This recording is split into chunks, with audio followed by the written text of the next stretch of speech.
Dando continuidade a nosso plano de curso da disciplina Teoria do Conhecimento, nós iniciamos neste momento a aula número 8 com o tema 4, cujo título é Modos de aprender a aprender o objeto nociológico e ou tipos de conhecimento.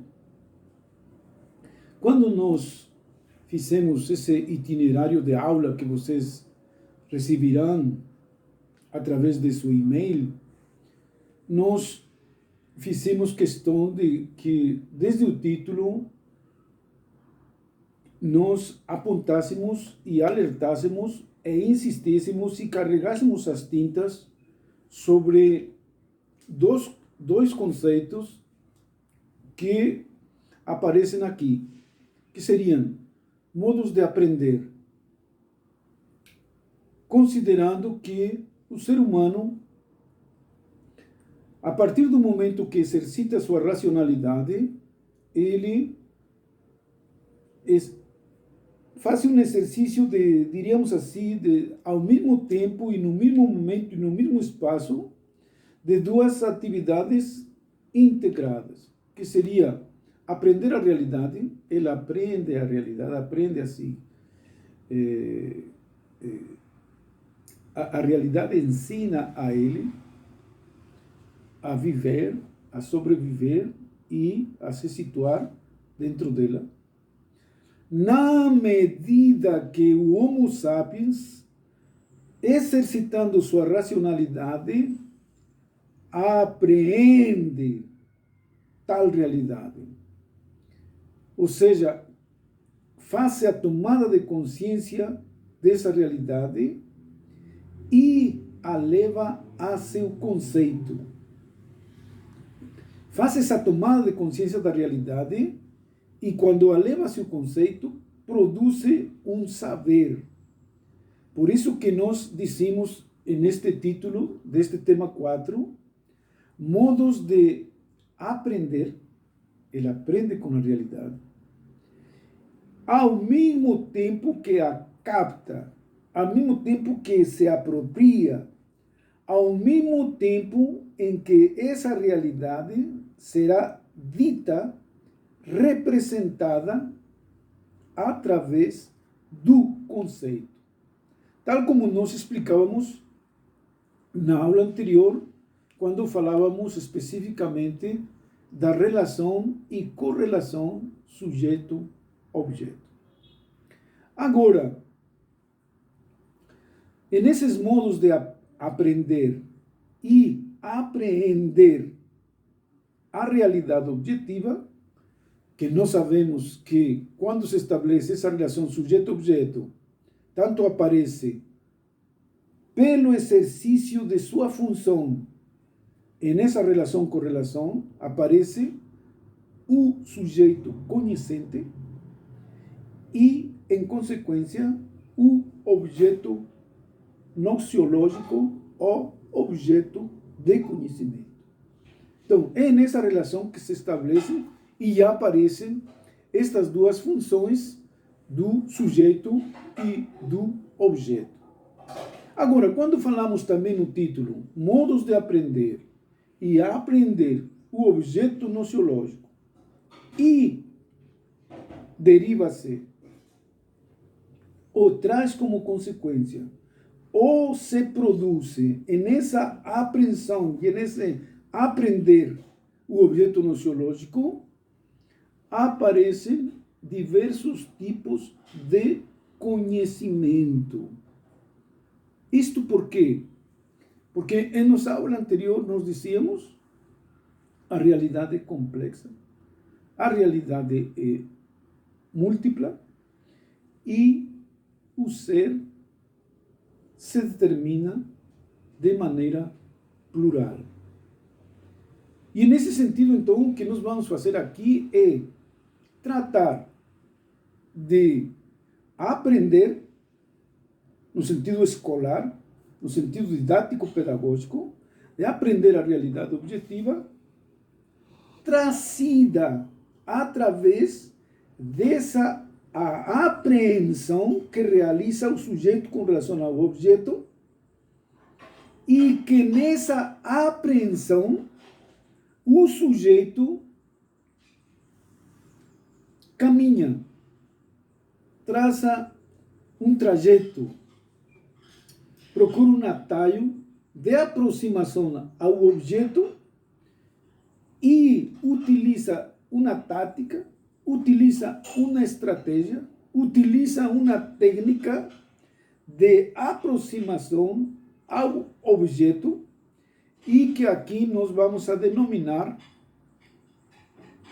esse trajeto, essa caminhada, essa peregrinação do sujeito ao objeto, nós vamos a denominar tecnicamente método, como nós explicaremos no itinerário de nossa aula. Agora, essa relação sujeito-objeto ou correlação sujeito-objeto através de um determinado método, como este objeto é plural, então o método utilizado para se aproximar a esta pluralidade objetiva ou a esta pluralidade de objetos permite que se criem, se inventem e se produzam diversos tipos de conhecimento, dependendo do tipo de objeto para o qual se objetiva aproximar-se através desse caminhar que tecnicamente denomina-se de método. E é isso que nós vamos aqui a destrinchar no sentido de aprender a realidade objetiva, de fazer a apreensão da realidade objetiva através de um método e, consequentemente, de mostrar em que consiste esse método e, ao mesmo tempo, quais são esses diversos tipos de conhecimento. Por isso que nosso tema 4 aqui intitula-se Modos de Aprender e Apreender o Objeto Nociológico e ou Tipos de Conhecimento. Bom, como lição introdutória, lição preliminar, o ponto de partida de nosso itinerário de aula, aqui nós trazemos uma citação de Aristóteles, onde ele disse o seguinte: o ser, ou seja, a realidade enquanto tal na sua totalidade, isso que nós dizíamos bem lá no início de nossa disciplina, é aquilo que é aquilo que está, é aquilo que há, ou como a corrente filosófica existencialista diz, é o que existe. Então, o ser entende-se de muitas maneiras, mas estas diferentes maneiras referem-se a uma mesma coisa, a um mesmo objeto. Ou como ele utiliza uma linguagem cada vez mais precisa, referem-se a uma mesma natureza, não tendo entre eles apenas comunidade de nome. Então, o importante aqui desta ideia de Aristóteles é o fato de entender que a realidade enquanto tal na sua totalidade, essa que há, essa que é, essa que está e essa que existe, se determina de diversas maneiras, embora seja uma mesma natureza. Ou seja, quando se fala de mesma natureza, significa tudo é, tudo está. Tudo está porque é. Tudo isso que é e está é o que nós denominamos de há. É isso que há. E isto que existe, existe porque é. E então, essa totalidade enquanto tal do o do ser, não pode ser aprendida na generalidade. Como dizia Hegel e outros, de noite todos os gatos são pardos. Ou a floresta, o bosque, não nos permitirá nunca ver a árvore. E o que nós precisamos é conhecer as árvores. O que nós precisamos é saber qual é a cor dos gatos. E nesse sentido, então, por isso que Aristóteles disse, o ser se determina, se entende, se compreende, se define de diversas maneiras.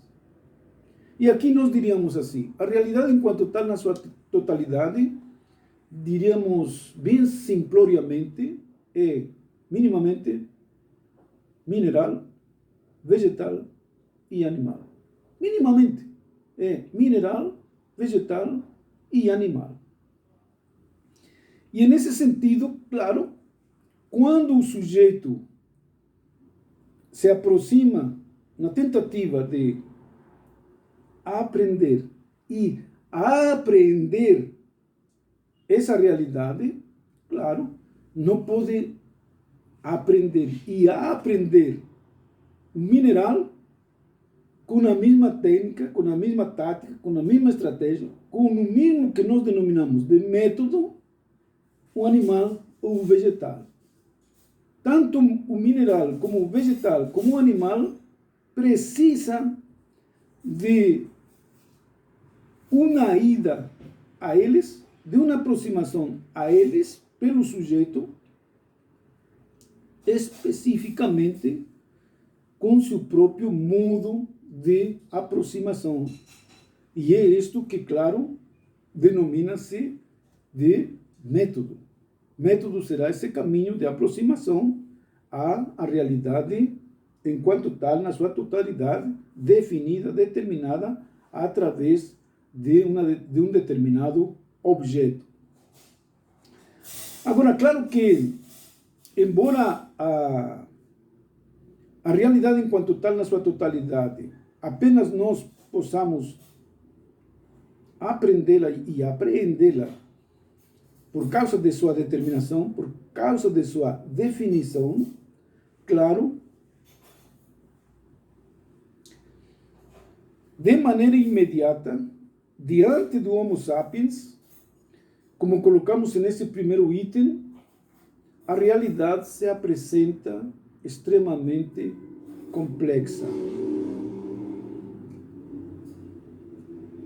Algo assim como se disséssemos, bom, a gente pode se aproximar ao ser determinado, ao ser definido, ao ser singularizado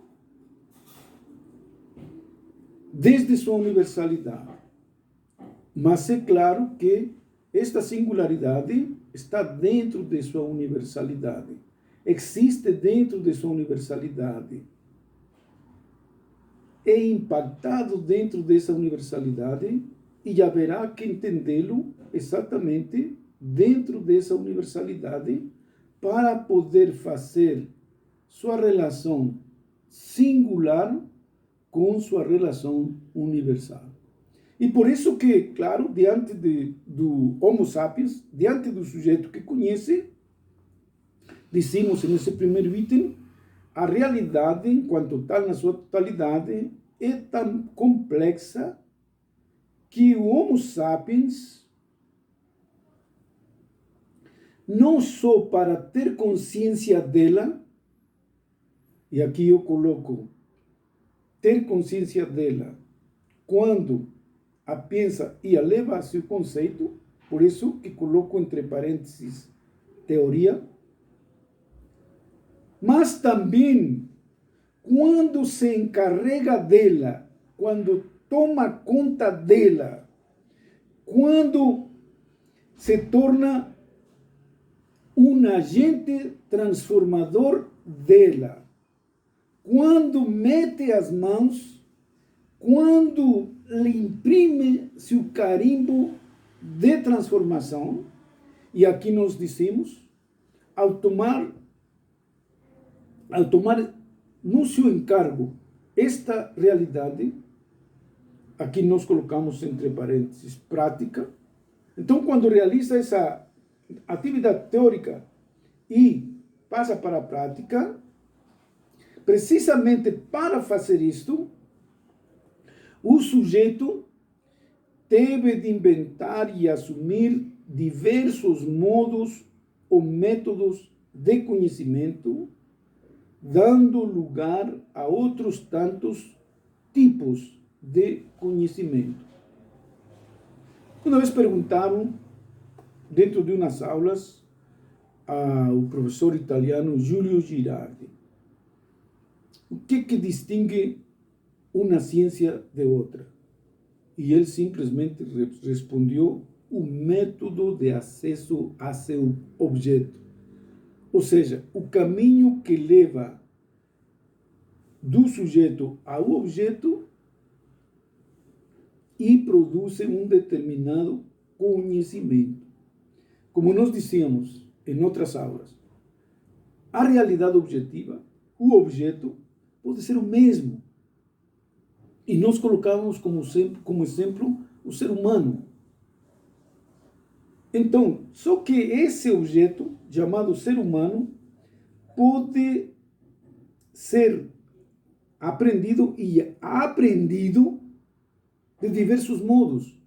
Dizíamos, pode ser estudado pelo filósofo, pode ser estudado pelo antropólogo, pode ser estudado pelo sociólogo, pode ser estudado pelo político, pelo biólogo, e todos eles, pelo historiador, aqui para nós, e todos eles, evidentemente, o que os distingue de seu modo de apreensão para produzir um conhecimento sobre ele é exatamente essa caminhada que vai do sujeito ao objeto. E aqui, é nesse modo de acesso, é que produzem diversos tipos de conhecimento. Por isso que nesta realidade complexa, que como dizia Aristóteles, todo é ser, mas ao ser só o conhecemos quando ele se determina e quando ele se define. E nesse sentido, então, cada definição, cada determinação do ser enquanto tal, na sua totalidade, será conhecido através de distintos métodos de conhecimento, métodos que dão lugar a diversos tipos de conhecimento. Continuando com nosso itinerário de aula, nesse item 1.1, explicitamos especificamente o que deve-se entender por o conceito método. Qual é o conteúdo do método? Em que consiste o método? Nesse item 1.1, nós explicitamos, dizíamos, em que consiste o método. E claro, o mais corriqueiro, o mais costumeiro, o mais rotineiro, o que mais se pode dizer ao aluno é que método é uma palavra grega que está composta de meta e de odos. Meta é, diríamos assim, o próximo, o junto, o perto, e odos é o caminho. Então, é o modo de caminhar, é o caminho, é o atalho, é a vereda que se anda para conseguir um objetivo. E neste caso, o objetivo seria o conhecimento. Tanto o conhecimento do objeto como a produção do conhecimento sobre o objeto. E claro que quando nós falamos de método, devemos falar de que há uma tática e uma estratégia. Se estivéssemos aqui, por exemplo, falando para militares, eles entenderiam especificamente, quase que de maneira imediata, o que nós estamos dizendo com tática e estratégia. Diríamos assim que tática seriam os passos dados para conseguir o objetivo traçado. Esse objetivo traçado é a estratégia. É decir, onde que nós apontamos com esses passos dados com vistas ao objetivo geral a atingir. Então, elaboramos uma tática e uma estratégia. E nesse sentido se compreende perfeitamente quando algum militar alguma vez disse: se perdeu a batalha, mas não se perdeu a guerra. Por quê? Porque possivelmente perder uma batalha significaria verdadeiramente que você podia distrair ao inimigo, podia ocupar o inimigo, mas porque havia uma estratégia que compreendia essa tática, porque se pretendia conquistar aquele outro objetivo, que era precisamente não perder a guerra, embora se perdesse uma batalha. E aqui, como digo, possivelmente um militar explicaria melhor que nós essa tática e estratégia. Mas aqui, quando falamos de método e que é um caminho a percorrer com vistas a conquistar um objetivo, significa verdadeiramente que neste caminhar se traça uma tática e uma estratégia para conseguir esse objetivo, que neste caso é o objetivo do conhecimento. Agora, com relação ao método, alguns estudiosos distinguem método e metodologia. Para nós aqui também, de maneira simples, basta dizer que a metodologia é o estudo dos métodos, ou estudo do método. Então, a metodologia refere-se ao estudo do método, em que consiste, como funciona, ou ao estudo dos métodos, toda vez que existem diversos métodos, diversos caminhos, com vistas a conhecer, inclusive, um mesmo objeto, desde diversas abordagens. E então, metodologia seria distinto ao método, enquanto que esta metodologia seria o estudo desses métodos, claro, onde se interna, se excursiona ao interior de as distintas táticas, estratégias e técnicas que são utilizadas nesse caminhar para o objeto. Mas aqui também caberia distinguir entre esse método e essa metodologia, caberia distinguir aqui, quando falamos de método, o que o cientista, o pesquisador, o estudioso, aquele que de alguma maneira quer conhecer, aquele que quer aprender, aquele que quer apreender a realidade objetiva, aqui devemos dizer e reconhecer que entre todos os métodos, entre todos os caminhos que nos levam a um determinado objeto com vistas a conhecê-lo, todos os pesquisadores privilegiam o que se denomina de método científico. E para não, diríamos assim, aprofundar muito o método científico, diríamos assim que se caracteriza pelo seu caráter experimental.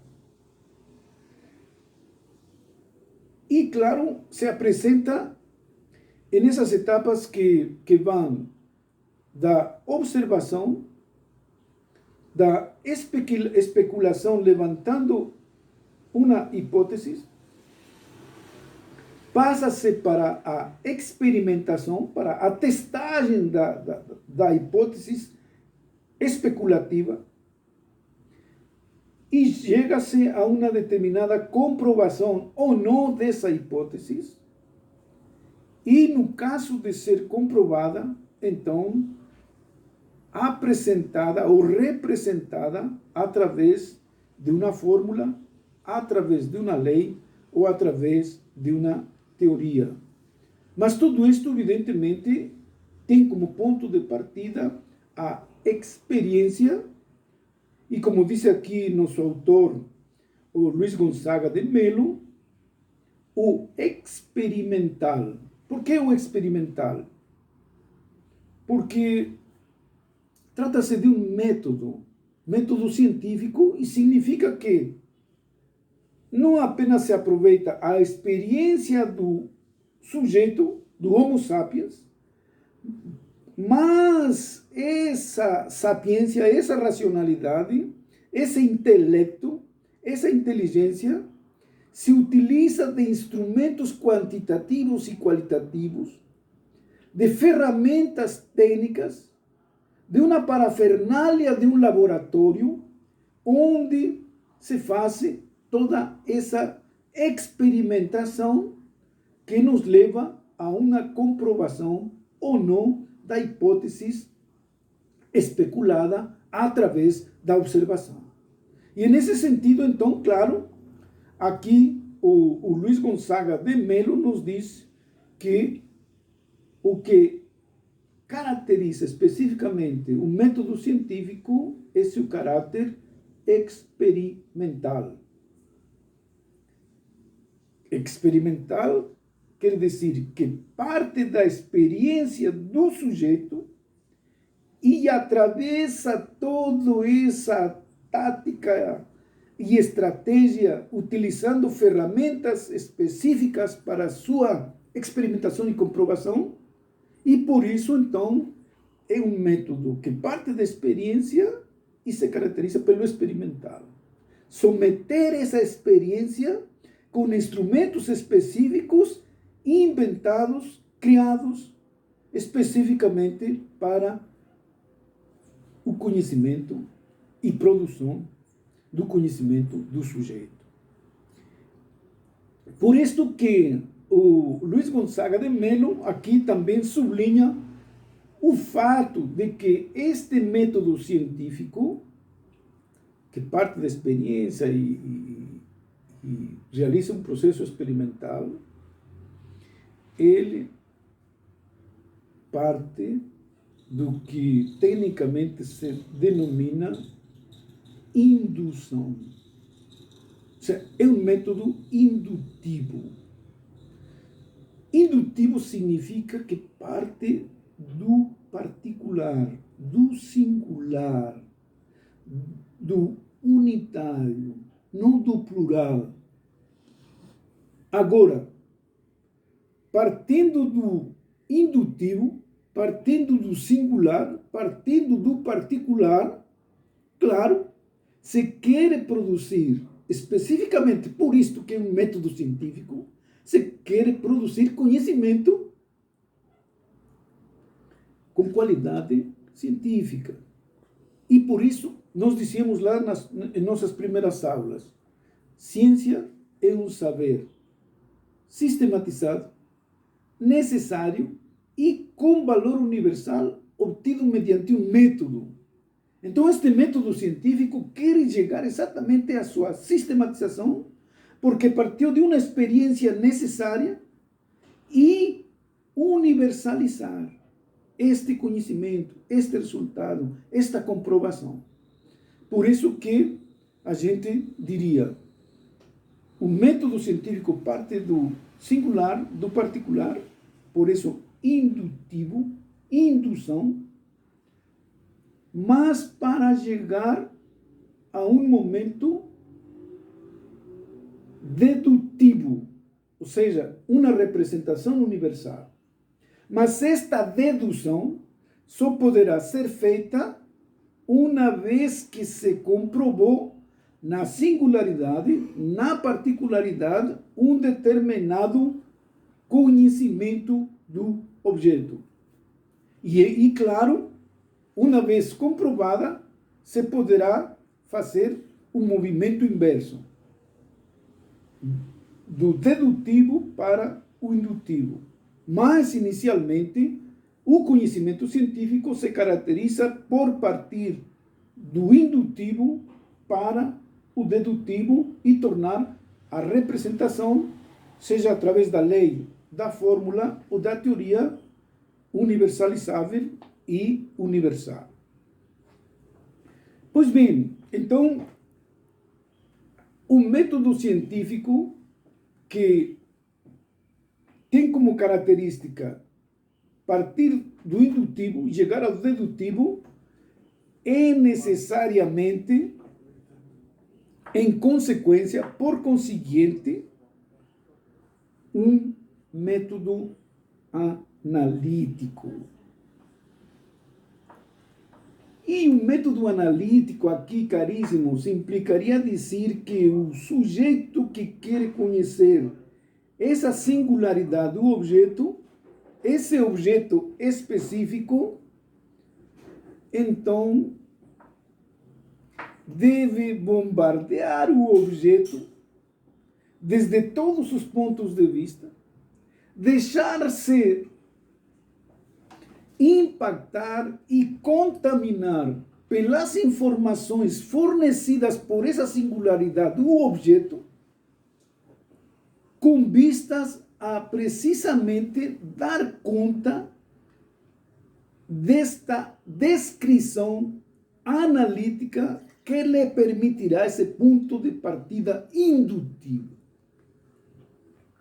E claro, somente com este conhecimento analítico descritivo poderá verdadeiramente trabalhar para chegar à sistematização, à universalização, ou, como diria o método dialético, à síntese do que significa o conhecimento deste objeto singular, particular, precisamente universalizado através da sistematização, através da síntese e, consequentemente, de sua universalização.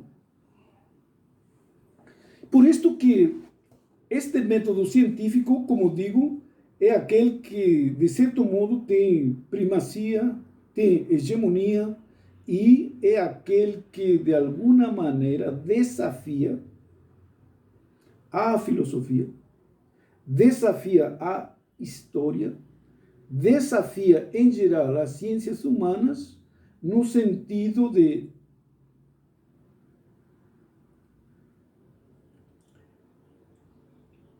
desafiá-las para mostrar sua cientificidade.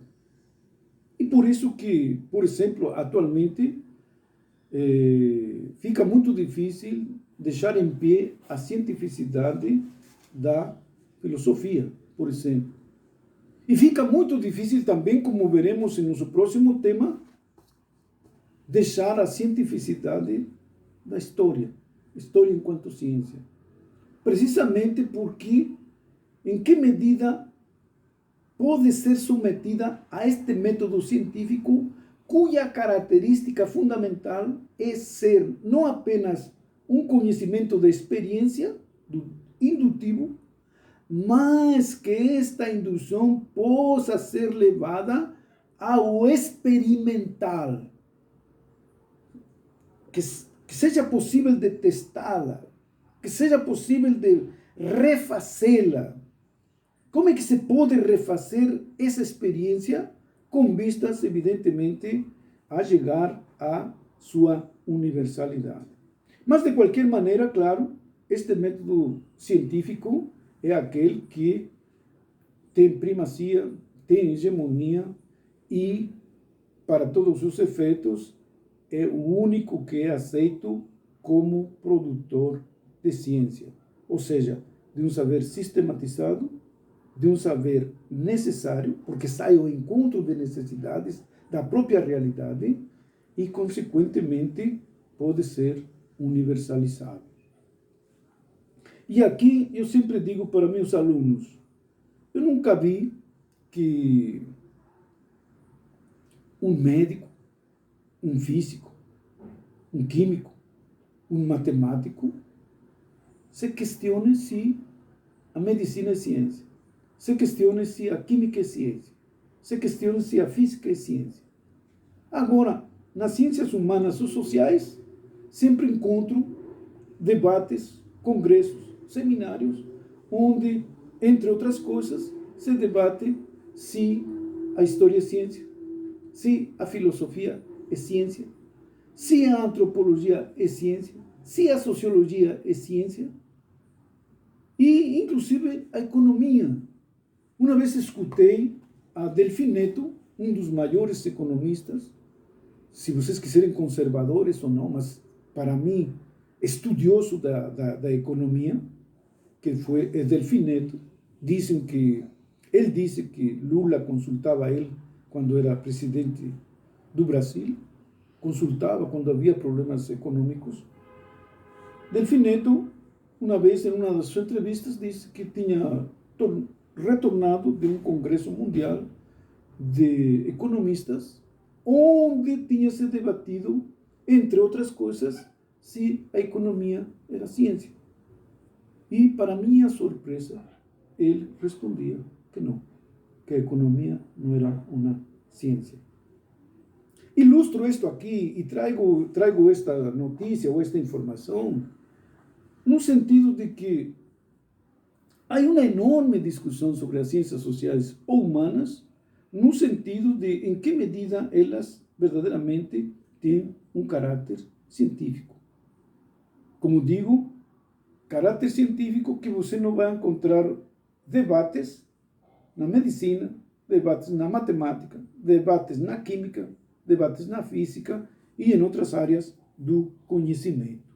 Mas nas ciências humanas ou sociais, evidentemente, sempre, de vez em quando, se traz ao debate, à mesa das discussões, se a história é ciência, se a filosofia é ciência, se a sociologia é ciência, enfim. Pois bem, aqui só sublinhamos o fato de que o método científico é aquele que, evidentemente, tem hegemonia, porque é através desse método que se produz conhecimento de caráter científico. Agora, o que nos interessa aqui, neste tema 4, onde nós falamos de modos de aprender e aprender o objeto nociológico, é que esse caminhar do sujeito para o objeto é o que nós denominamos aqui método. Método é um modo de acesso ao objeto. E aqui gostaria de sublinhar para estudantes universitários o fato de dizer, claro que nós devemos aprender a hereditariedade social da cultura e, nesse sentido, aprender diversos métodos já testados, já consignados como um saber conquistado. Ou seja, há uma herança cultural, há algo que tem que ser aprendido, porque já foi feito por pesquisadores, já foi feito por cientistas esse caminho que dá determinados resultados que denominamos conhecimento científico e que é um saber conquistado e que nós aceitamos como um saber seguro. E nesse sentido, então, claro, deve-se aprender estes métodos, estes modos de andar, este ir e vir do sujeito para o objeto e, claro, aprender essas técnicas, essa tática e essa estratégia já considerada hereditariedade social da cultura. Devem ser aprendidos. Dizia um professor de música que o aluno tinha que aprender primeiro as notas musicais e os compassos para depois ele criar sua própria música, criar suas próprias melodias, suas próprias canções, suas próprias peças musicais, mas primeirissimamente tinha que se disciplinar aprendendo que as notas são do, ré, si, fá, sol, etc. E tinha que aprender esses compassos de 2x4, 3x2, etc., para, de alguma maneira, disciplinar seu conhecimento sobre essa área do saber. E, nesse sentido, aqui também nós dizemos que há alguns métodos que devem ser aprendidos pelo estudante, sobretudo pelo estudante universitário, na medida de ser já caminhos andados, caminhos que nos levam a um conhecimento objetivo. Agora, também deve-se saber que a universidade, dentro de suas funções, ela não é apenas um depósito de conhecimentos. Que o processo ensino-aprendizagem não é apenas uma transmissão de conhecimentos. E como dizia Paulo Freire, deve-se entender que o ensinamento em todos os níveis não é apenas um ensinamento como se fosse um depósito bancário. Não. O aluno também tem que participar ativamente nesse aprendizado, nesse ensino-aprendizado, nesse processo de ensino-aprendizado e, consequentemente, não servir apenas como um objeto dentro de uma educação que ele denominou bancária, onde o aluno fica apenas como algo que é passivo e que não intervém nesse processo de ensino-aprendizagem. É necessário que o aluno participe, e sobretudo a nível universitário. E aqui se cumpre também uma função da universidade. Não é apenas o lugar onde se aprende o que temos como saber conquistado, mas também é um lugar onde, ao mesmo tempo que se critica, ao mesmo tempo que se tenta superar esse conhecimento, também é possível produzir novo conhecimento, avançar no conhecimento, superar esse saber conquistado. E, claro, a universidade, o estudante universitário, considera-se em condições, com capacidade, com competência, de fazer não apenas o aprendizado de um saber herdado, mas também de superar e de produzir conhecimento. Por isso que é interessante aqui nesse item 2 reconhecer que não há um único método, nem uma única metodologia de acesso específico ao objeto da realidade enquanto tal na sua totalidade. Ou melhor dizendo, não há um único método, nem uma única metodologia de acesso à realidade objetiva. A realidade objetiva, como dissemos ao início de nossa aula, ela é complexa, ela é plural, ela é pluridimensional. Assim como nós dissemos na aula anterior, do próprio sujeito. O sujeito é complexo, o sujeito é pluridimensional, o sujeito é holístico e a realidade também é holística. E nesse sentido, claro, não há um único método, nem uma única metodologia. E aqui nós trazemos, precisamente por causa de nossos estudantes que estudam conosco neste momento teoria do conhecimento, mais que trazer, por exemplo, método da biologia, mais que trazer um método da química, mais que trazer um método da física, o que nós trazemos aqui é algo assim como métodos que o aluno, no seu ensinamento escolar, no seu processo de aprendizagem, tem que, de alguma maneira, entender, compreender e dominar para se movimentar dentro de seu ambiente estudantil universitário.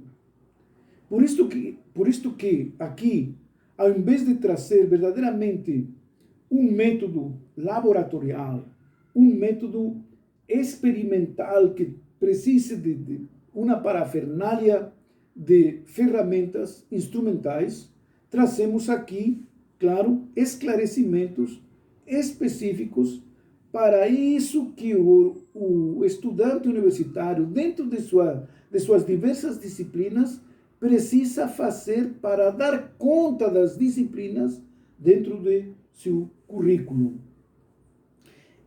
E aqui nós utilizamos a Elizabeth Teixeira quando nos fala de que haveria 3 metodologias ou 3 métodos principais que nos permitem, diríamos assim, trabalhar com estes alunos na tentativa de informá-los e de esclarecê-los no que significa cada uma destas metodologias ou destes métodos.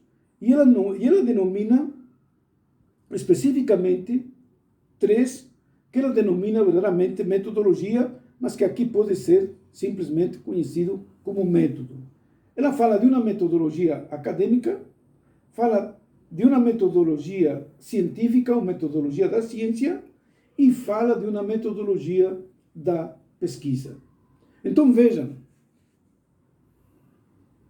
dentro do ambiente universitário do estudante de licenciatura, de bacharelado, ele realiza atividades acadêmicas, atividades de pesquisa e, de certo modo, é introduzido, de alguma maneira, em esse conhecimento científico.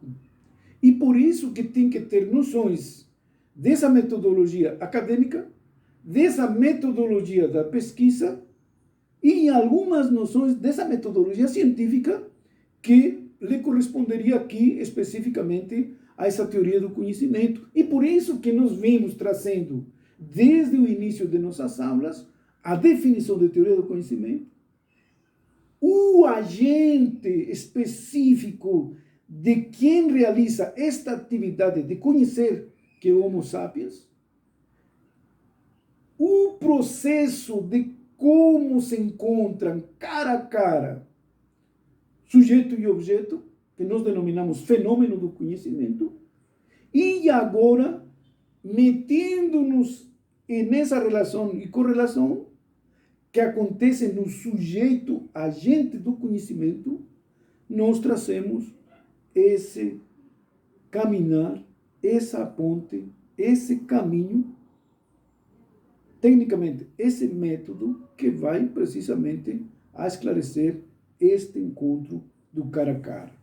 E aqui, como digo, nós não vamos a deter-nos especificamente a falar de método da química, da física ou da matemática, mas vamos a esclarecer estas atividades escolares próprias da formação do estudante universitário a nível de licenciatura e de bacharelado e que, de alguma maneira, serão úteis, ou estão sendo úteis nos seus trabalhos escolares, acadêmicos, de pesquisa, com um certo caráter científico dentro de sua formação universitária. Bom, seguindo aqui a Elizabeth Teixeira, ela fala de uma metodologia acadêmica. E ela disse o seguinte: trata-se, nessa metodologia acadêmica, de introduzir os aprendizes, os alunos, os estudantes, no mundo de saber e nas etapas de apreensão do conhecimento e sua expressão escrita. Eu diria apenas assim, com todas as letras. Nessa metodologia acadêmica, trata-se de que o aluno aprenda a fazer uma resenha, um resumo, um comentário, para de alguma maneira ele aprender também a colocar uma palavra tras outra, com significado e sentido, com lógica, e que de alguma maneira aprenda uma espécie de falatório técnico apropriado a essa resenha, apropriado a essa obra científica, e que possa de alguma maneira escrever algo com significado e sentido, ou como eu digo popularmente, com princípio, meio e fim. Basicamente, a metodologia acadêmica seria isso. Então, levar a esse estudante universitário a que aprenda a colocar uma palavra tras outra, tratando de um tema de ciência, dentro de um escrito que respeita uma gramática e que respeita um linguajar próprio dessa obra, desse texto, desse saber, desse conhecimento, onde ele faz uma resenha, um resumo, um comentário, um relatório. Trata-se apenas disto. Caríssimos, até uns 10 anos atrás, eu me lembro que, por exemplo, no currículo de História, havia inclusive a disciplina de português. Mas faz uns 10 anos atrás que os colegiados de curso decidiram que não tivesse mais português e que, porque isso estava lá no secundário, ou isso estava lá na Faculdade de Letras. Quem quiser estudar o português, então que fosse lá. Quem precisar estudar português, que fosse lá a receber aulas extras, fora do currículo de a formação do historiador. Eu, pessoalmente, penso que deveria voltar, dada a carência desse aprendizado do aluno universitário. E todos nós sabemos dessa carência. Então, é necessário que o aluno realmente domine um linguajar, tanto desde um ponto de vista gramatical, como desde um ponto de vista de idioma técnico sobre o que ele está dizendo, referido a um determinado saber ou área de conhecimento. Bom, esta metodologia, ou este método acadêmico, seria para atingir esse objetivo e desenvolver essas aptidões e capacidades desse estudante universitário. Pelo que diz relação à metodologia da ciência, caríssimos, claro que o estudante universitário, aquele que atinge o bacharelado e a licenciatura, não está sendo, de certo modo, preparado para ser um cientista propriamente dito. Então, quando aqui se fala de metodologia da ciência, neste nível universitário, de formação do licenciado, de formação do bacharel, está se querendo dizer que o que ele tem que aprender é que existem diversos paradigmas científicos, que existe uma enorme quantidade de teorias científicas, onde ele tem que ter consciência de que a ciência é múltipla, de que os objetos da ciência são múltiplos, de que as possibilidades de conhecimento são limitadas, de que as conclusões do conhecimento são meras possibilidades e meros esforços que não cancelam outras possibilidades, que a realidade permanece aberta ao agente do conhecimento, que é o Homo sapiens, e que então esse estudante deve se movimentar, primeiro, sabendo minimamente utilizar um paradigma científico, deve, de alguma maneira, ter consciência do que significa conhecimento, de que entende por ciência, como se origina este conhecimento científico e qual é a problemática que levanta quando produz determinadas conclusões científicas. Então, esta metodologia científica que Elizabeth Teixeira coloca dentro do ambiente universitário teria este propósito, este objetivo, que o aluno sabesse que é necessário produzir conhecimento científico, que para isto existem paradigmas de conhecimento, que existem alguns saberes sobre esse conhecimento, que há uma multiplicidade de saberes dentro desse conhecimento e que ele precisa, de alguma maneira, conhecer e optar e defender e se movimentar, sabendo trabalhar minimamente um paradigma científico. E é nesse sentido, então, que essa metodologia da ciência, essa metodologia científica, não é nesse sentido de produzir um cientista, não no sentido de produzir um especialista em tal área, não. É no sentido de que o estudante deve fazer a tomada de consciência de que está obrigado, tem o dever de aprender e produzir ciência. E para isto é necessário, pelo menos, que saiba o que é ciência, o que é paradigma científico, o que é teoria científica, em que condições se produz o conhecimento, quais são os seus problemas, quais são suas perspectivas e quais são seus limites. E, diríamos, quais são as poucas certezas conquistadas, conseguidas. E que a realidade, diante do sujeito cognoscente, é uma realidade aberta, extremamente aberta e desconhecida. Então, claro, esta metodologia da ciência, dentro desta formação do licenciado e do bacharel, é nesse sentido.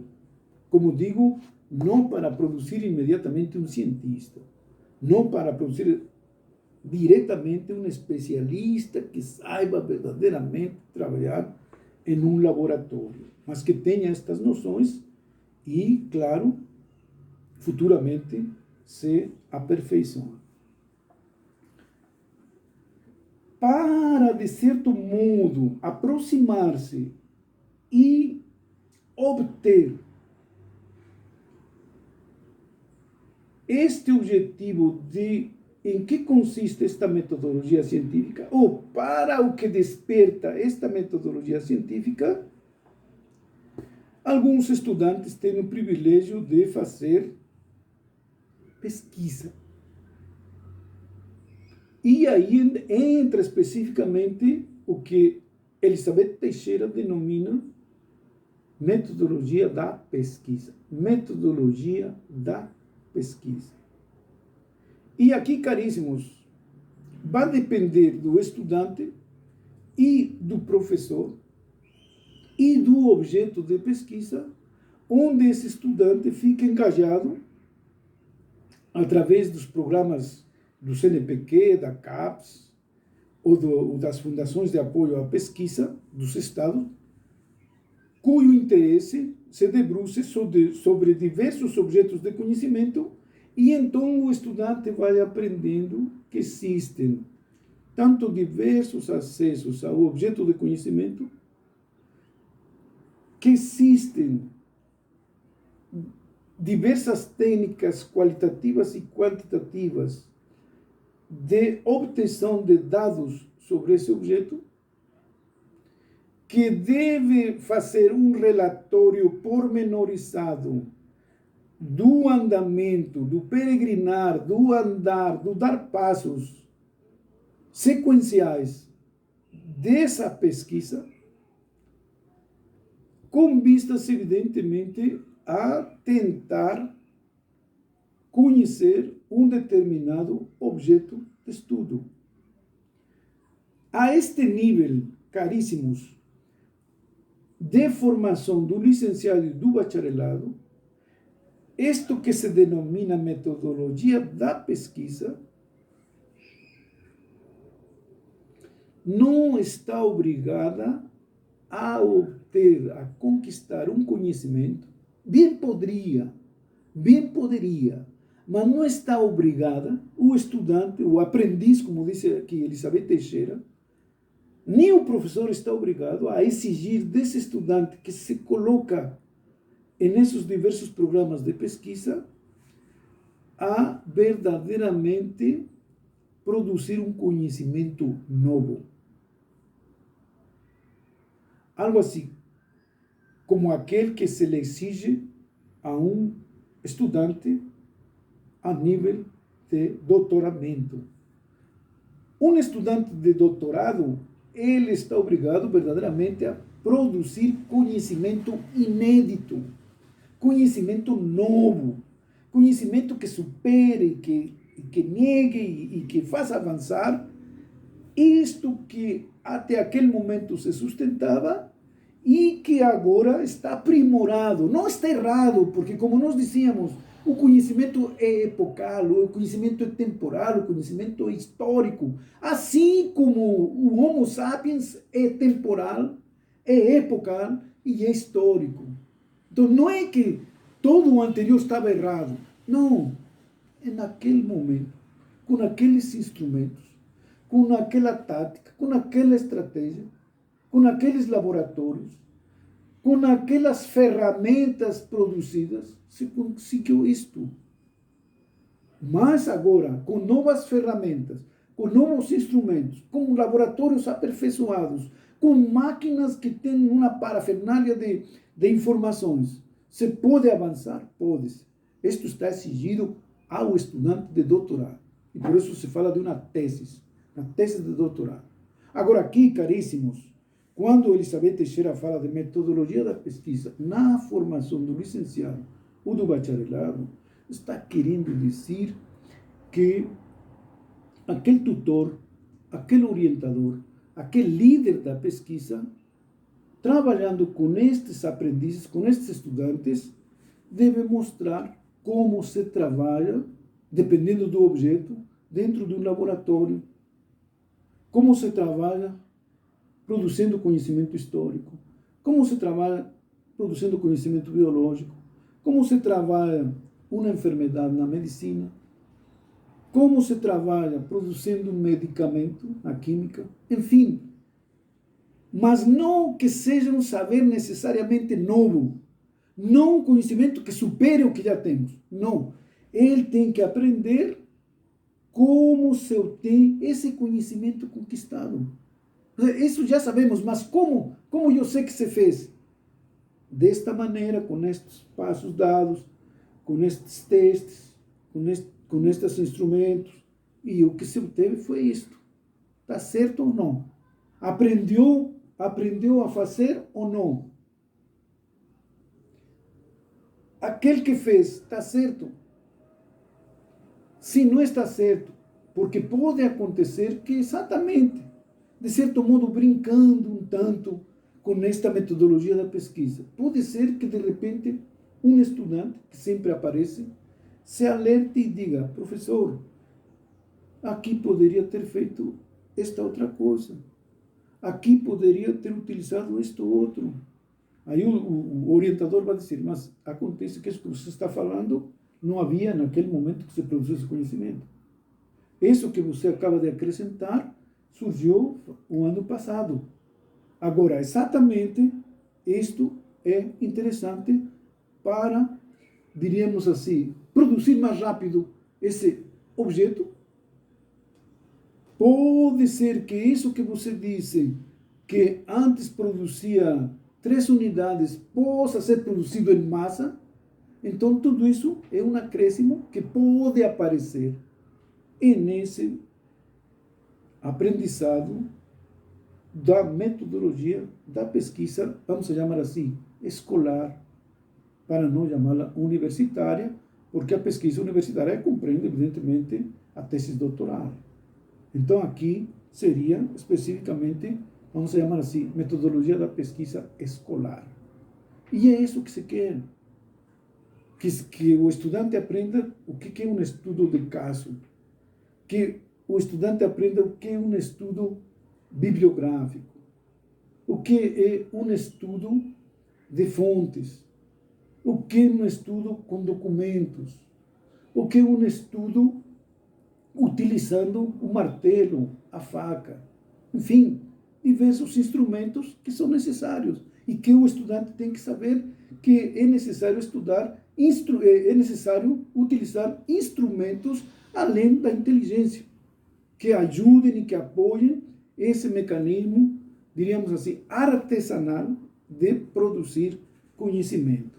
Então, caríssimos, estas três metodologias colocadas aqui por Elizabeth Teixeira, a metodologia acadêmica, isso que denomina metodologia científica, isso que chama metodologia da pesquisa, são especificamente direcionadas para o estudante em formação, em processo de ensino-aprendizagem, dentro de uma determinada área de conhecimento. E aqui, nossa área de conhecimento, diretamente, especificamente, como nós dizíamos lá, no nosso objetivo específico, na nossa primeira aula, está direcionada, esta teoria do conhecimento, esta disciplina, está direcionada para o conhecimento histórico. E por isso que nosso tema quinto deverá tratar especificamente, depois de tudo isto que nós temos estudado, diretamente em que consiste esse conhecimento científico, esse conhecimento histórico. Pois bem, dito isto, colocando estas três metodologias e esclarecendo que para cada objeto, ou melhor dizendo, cada método que aborda possivelmente um mesmo objeto, mas com distinto método, produz um determinado saber. Como dizíamos assim, o objeto é o ser humano, mas qual é o caminho que utiliza a sociologia? Qual é o caminho que utiliza a biologia? Qual é o caminho que utiliza a medicina? Qual é o caminho que utiliza a filosofia? Qual é o caminho que utiliza a teologia? E qual é o caminho que utiliza a história? Então, é neste traçado de caminhos, é neste uso de tática e estratégia para conhecê-lo, é que se vai produzir a diversidade de conhecimentos e de disciplinas do saber científico. Como dizia meu professor Júlio Girardi, o que qualitativamente vai distinguir o produto desse mesmo objeto e esse saber específico é exatamente esse salto no método utilizado para atingi-lo. E por isso que nós dizemos, esse método, mesmo tratando de um mesmo objeto, produz distintos conhecimentos. Retomando nosso início de aula, por que distintos conhecimentos? Porque o próprio ser, ou melhor dizendo, a realidade enquanto tal na sua totalidade, quando se determina, quando se define, é plural, é múltipla. E, claro, aqui, essa multiplicidade permite, naturalmente, esses distintos caminhos, esses distintos métodos que necessariamente produzem diversos tipos de conhecimento, diversos tipos de áreas de saber ou diversos tipos de acesso a esse saber. E por isso aqui que nós podemos falar tranquilamente de que existem diversos tipos de conhecimento. E isso que esses tipos de conhecimento que serão dentro do nosso itinerário de aula, o item 3, serão deixados para nossa próxima aula, com os quais nós iniciaremos e concluiremos este tema 4. Obrigado pela sua atenção e me aguardem.